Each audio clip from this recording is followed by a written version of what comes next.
आज फतेह जंग में मोहम्मद आरफ साहब की अदालत में पेश हुए हैं, चलान पेश हो गया है और एक ऐसे मस्जिद नबी हुज़ूर सल्लल्लाहु अलैहि वसल्लम के केस में जहां मैं मौजूद भी नहीं था, उसमें इन्होंने चलान जमा किया है और अगली तारीख पर उन्होंने कहा फर्द जुर्म लगाएंगे।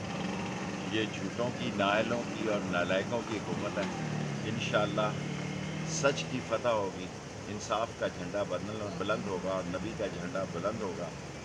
और ये लोग जो इस पाकिस्तान को, पाकिस्तान की मईशत को, पाकिस्तान की सियासत को और गरीब आवाम को तबाह व बर्बाद करने आए हैं, ये नाकाम होंगे, नाशाद होंगे और इंशाअल्लाह ताला अल्लाह इमरान खान को फतेह देगा। सबसे ज्यादा व्यूज, सबसे ज्यादा रील्स और सबसे ज्यादा रेटिंग के साथ बोल अब भी नंबर 1 पोजीशन पर बरकरार।